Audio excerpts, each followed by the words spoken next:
ಬಿಹಾರದ Nitish Kumar ಪದಗ್ರಹಣಕ್ಕೆ come down ಶುರುವಾಗಿದೆ. ಇವತ್ತು ಬೆಳಗ್ಗೆ 11:30ಕ್ಕೆ 10ನೇ ಬಾರಿ ಸಿಎಂ ಆಗಿ ಪ್ರಮಾಣ ವಚನವನ್ನು ಸ್ವೀಕರಿಸಲಿದ್ದಾರೆ.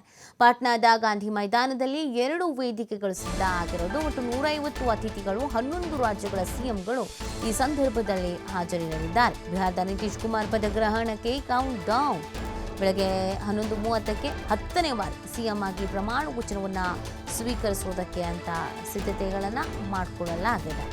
ಇನ್ನು ಈಗಾಗಲೇ ವೇದಿಕೆ ಸಿದ್ಧ ಆಗಿದೆ. ವೇದಿಕೆಯಲ್ಲಿ ಒಟ್ಟು 150 ಅತಿಥಿಗಳು 11 ರಾಜ್ಯಗಳ ಸಿಎಂಗಳು ಹಾಜರಿರಲಿದ್ದಾರೆ ಅನ್ನೋದ್ರ ಬಗ್ಗೆ ಮಾಹಿತಿ ಸಿಗ್ತಾ ಇದೆ. ಪ್ರಧಾನಿ ಮೋದಿ ಹಾಗೂ ಗೃಹ ಸಚಿವ ಅಮಿತ್ ಶಾ ಅವರು ಕೂಡ ಇದೇ ಸಂದರ್ಭದಲ್ಲಿ ಉಪಸ್ಥಿತಿ ಇರಲಿದ್ದಾರೆ.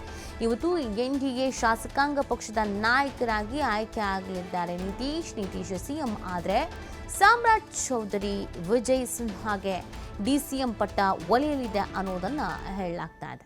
ಅತಿ ಹೆಚ್ಚು ಸ್ಥಾನ ಗೆದ್ದರೂ ನಿತೀಶ್ಗೆ ಸಿಎಂ ಪಟ್ಟ ಬಿಟ್ಟುಕೊಟ್ಟಿರುವಂಥದ್ದು ಬಿಜೆಪಿ. ಸ್ವಲ್ಪ ಕನ್ಫ್ಯೂಷನ್ಸ್ ಇತ್ತು. ಅತಿ ಹೆಚ್ಚು ಸ್ಥಾನವನ್ನು ಪಡ್ಕೊಂಡಿದೆ ಬಿಜೆಪಿ. ಹಾಗಾಗಿ ನಿತೀಶ್ ಅವರನ್ನು ಸಿಎಂ ಸ್ಥಾನದಲ್ಲಿ ಕೂರಿಸ್ತಾರಾ ಅವ್ರು ಕೂರಿಸಲ್ವಾ ಅನ್ನುವಂಥದ್ದು. ಆದರೆ ಸಿಎಂ ಪಟ್ಟವನ್ನು ಬಿಟ್ಟುಕೊಟ್ಟಿದೆ ಇಲ್ಲಿ ಬಿಜೆಪಿ. ತನ್ನ ಪಕ್ಷದ ಸಾಮ್ರಾಟ್ ಚೌಧರಿ ವಿಜಯ್ ಸಿನ್ಹಾಗೆ ಡಿಸಿಎಂ ಮಾತ್ರ ಕೇಳಿರುವಂಥದ್ದು. ನೋಡಿ, ನಿತೀಶ್ ಅನಿವಾರ್ಯತೆಗೆ ಯಾಕೆ? ಪ್ರಚಾರದುದ್ದಕ್ಕೂ ನಿತೀಶ್ ನಾಯಕತ್ವವನ್ನು ಹೊಗಳಿ ಮತವನ್ನು ಪಡ್ಕೊಳ್ಳುವಲ್ಲಿ ಯಶಸ್ವಿಯಾಗಿರೋದು ಬಿಜೆಪಿ. ಬಿಹಾರದಲ್ಲಿ ಗೆದ್ದಿರೋದು ನಿತೀಶ್ ಕುಮಾರ್ ವರ್ಚಸ್ಸಿನಿಂದಲೇ ಮಾತ್ರ ಅನ್ನೋದು ಕೂಡ.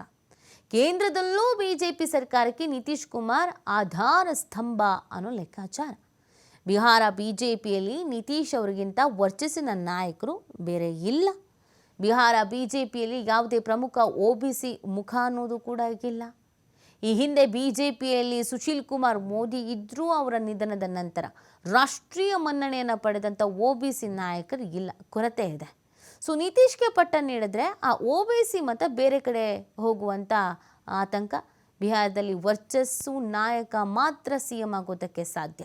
ಅಂಥ ವರ್ಚಸ್ಸು ಸದ್ಯಕ್ಕಿರೋದು ಯಾರಿಗೆ ಅಂತ ಯಾರನ್ನಾರು ನೀವು ಕೇಳಿದ್ರೆ ಅವ್ರು ಹೇಳೋದು ನಿತೀಶ್ ಕುಮಾರ್ ಹೆಸರು ಮಾತ್ರ.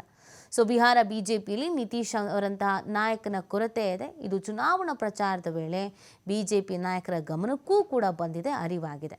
ಈ ಎಲ್ಲ ಕಾರಣಗಳಿಂದ ನಿತೀಶ್ಗೆ ಸಿಎಂ ಕುರ್ಚಿ ಬಿಟ್ಟುಕೊಡಲಾಗಿದೆ.